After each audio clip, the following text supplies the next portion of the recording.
Constitution വരുമ്പോഴാണ് നമുക്ക് ഈ അവകാശം വരുന്നത്. പക്ഷേ അവകാശത്തിനോടൊപ്പം ഉത്തരവാദിത്വവും കടമയും വരും. ഞാൻ കുറ്റമായിട്ട് പറയുകയല്ല. നിങ്ങളെ അത് പഠിപ്പിക്കാതിരിക്കുന്നതുകൊണ്ടാണ്. ക്ലാസ് റൂമിൽ പഠിപ്പിക്കേണ്ടതാണ് എന്താണ് പൗരനെന്ന്. അത് ഇതുവരെ നമുക്ക് ആരംഭിക്കാൻ കഴിഞ്ഞിട്ടില്ല എന്നുള്ളതുകൊണ്ടാണ് ഇപ്പം നിങ്ങൾ ഇത് പറയുന്നത്. അല്ലാതെ വ്യക്തിപരമായിട്ട് അതെടുത്ത് സംസാരിക്കരുത്. ഞാനും നിങ്ങളും ആയിട്ടല്ല അത്. ഞാനീ പറയുന്നത് ക്ലാസ് റൂമിനകത്ത് പഠിപ്പിക്കേണ്ടതാണ് ഒരു പൗരൻ എന്താണ്. അത് ഇതുവരെ ഉള്ള ഭരണഘടന വായിച്ചിട്ടുണ്ടോ? വ്യക്തിപരമായിട്ട് ചോദിക്കല്ല. ഭരണഘടന മുഴുവനായിട്ടും വായിച്ചിട്ടൊന്നുമില്ല. സ്കൂളിൽ പഠിക്കുന്ന കുറച്ച് കാര്യങ്ങൾ.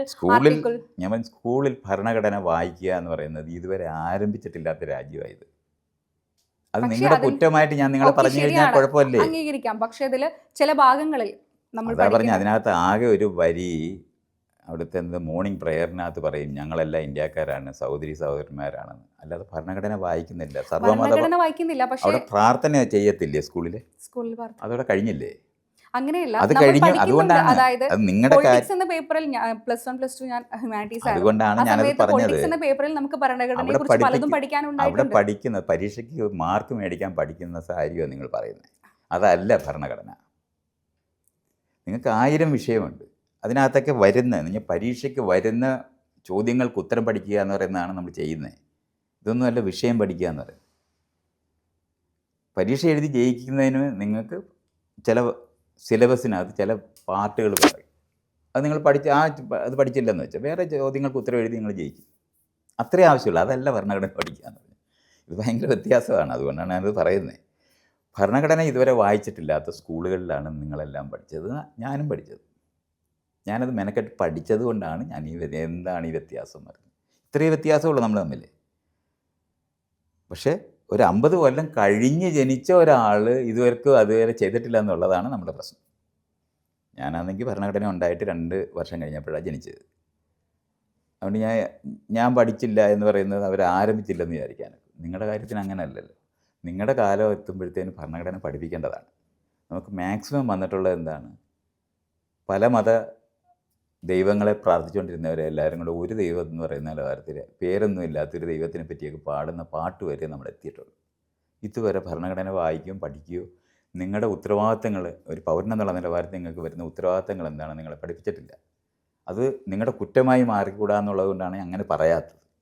അതുകൊണ്ട് ഡിഫെൻഡ് ചെയ്ത് നിങ്ങൾ സംസാരിക്കുമ്പോൾ നിങ്ങൾക്ക് ആ വിഷയം അറിയാതെ ഡിഫെൻഡ് ചെയ്യുകയാണെന്ന് പറയുകയാണെങ്കിൽ അപ്പോൾ സ്കൂൾ അതായത് നമ്മളുടെ ഈ ഒരു കേരളത്തിൽ അല്ലെങ്കിൽ ഇന്ത്യയിൽ കൊടുക്കുന്ന എഡ്യൂക്കേഷൻ്റെ ഏറ്റവും വലിയൊരു ഫോൾട്ടാണ് ഇതെന്ന് താങ്കൾ പറയുന്നത്. ഇന്ത്യയിൽ വിദ്യാഭ്യാസം ആരംഭിച്ചിട്ടില്ല എന്നുള്ളതാണ് നമ്മുടെ പ്രശ്നം. അപ്പോൾ ഇപ്പോൾ കൊടുക്കുന്നതൊക്കെ ശരിക്കും എന്താണ്? ഇത് ജോലിക്കാണ്. അത് ബ്രിട്ടീഷുകാർ ആരംഭിച്ച സ്കൂളുകളായതല്ല. ബ്രിട്ടീഷുകാരുടെ കാലത്ത് ഇന്ത്യക്കാരെ ഭരിക്കാൻ വേണ്ടി അവർക്ക് കുറച്ച് ഗുമസ്തന്മാർ വേണമായിരുന്നു. കുറച്ച് ജോലിക്കാരെന്ന് പറഞ്ഞാൽ ഉദ്യോഗസ്ഥർ വേണം, കുറേ അധ്യാപകർ വേണം, കുറച്ച് എൻജിനീയർമാർ വേണം, കുറച്ച് IAS വേണം. ഇനി IAS IPS എന്ന് പറയുന്നതൊക്കെ നിയന്ത്രണത്തിൻ്റെ മേഖലയിലുള്ളത് കൂടെ. അതിൻ്റെ പരീക്ഷ ഇന്ത്യയിൽ എഴുതാനും പറ്റത്തില്ല. അത് ഇംഗ്ലണ്ടിലാണ് എഴുതിയിരുന്നത്. ആ എഴുതിയിരുന്ന പരീക്ഷ ഇന്ത്യയിലേക്ക് വന്നു എന്നുള്ളത് മാത്രമാണ് ആകെ വ്യത്യാസം ഉണ്ടായത്. നമ്മൾ പഠിക്കുന്നതെല്ലാം ജോലിക്ക് പഠിക്കുന്നവരാണ്. പഠിക്കുന്നത് ജോലി കിട്ടാനാണ്.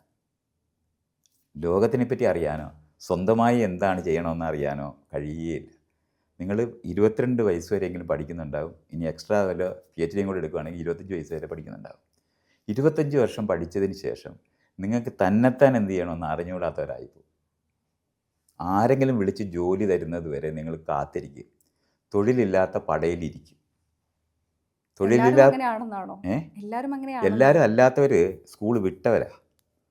നേരത്തെ സ്കൂൾ വിട്ടുകളയും. കാരണം അവർ പഠിക്കാതെ പോകുന്ന ആൾക്കാരുണ്ട്. എഡ്യൂക്കേഷൻ കഴിഞ്ഞിട്ടുള്ളവർ മുഴുവൻ തൊഴിൽ കിട്ടാൻ വേണ്ടി കാത്തിരിക്കുന്നവരാ. അതായത് നമ്മൾ പഠിച്ചിറങ്ങി കഴിഞ്ഞ ഉടനെ തന്നെ ജോലി തേടി ജോലി സമ്പാദിക്കുന്നവർ. അതാണ് ജോലി തേടേണ്ടി വരുന്നു എന്നുള്ളതാണ്. നിങ്ങൾക്ക് അറിഞ്ഞുകൂടാ എന്ത് ചെയ്യണം. സാഹചര്യമാണല്ലോ നമുക്ക്. ജോലിയില്ലാതെ നമുക്ക് ജീവിക്കാൻ കഴിയുമോ? ഇതൊക്കെയാണ് നിങ്ങൾ പറയുന്നത്. ഇതൊക്കെയാണ് അസംബന്ധം. അടിസ്ഥാനപരമായ ഒരു കാര്യം ചോദിക്കട്ടെ, ഇന്നത്തെ സമൂഹത്തിൽ എന്ത് വാങ്ങണമെങ്കിലും നമുക്ക് ക്യാഷ് സംഭവം വേണ്ടേ? ധൃതി പിടിച്ച് സംസാരിച്ചാൽ നിങ്ങൾക്ക് ഞാൻ ഈ പറയുന്ന വിഷയം മനസ്സിലാകാതെ പോകുന്നുള്ളതേ ഉള്ളൂ. സംസാരിക്കുന്നതല്ല. ഒരു കാര്യം ചോദിക്കട്ടെ, അതായത് നമുക്ക് സൊസൈറ്റിയിൽ ജീവിക്കണമെങ്കിൽ ക്യാഷ് വേണം. ക്യാഷ് വേണമെങ്കിൽ ഇതാണ് ഈ അറിവാണ് പറയുന്നത് പോലെയാണ് നിങ്ങൾ മിണ്ടിക്കൊണ്ടിരിക്കുന്നത്. അറിവ് അതായത് എനിക്കിപ്പോ എന്റെ ഈ ഒരു പ്രായത്തിൽ ഞാൻ മനസ്സിലാക്കിയ ഒരു കാര്യം, സാറിന് അത്ര എക്സ്പീരിയൻസ് ഉണ്ടായിരുന്നില്ല. ഞാനിനി നിങ്ങൾ പറഞ്ഞു തീർന്നില്ലേ? തീർന്നോ അതോ പറയുന്നത്? സാർ പറയും, എന്നിട്ട് പറയാം.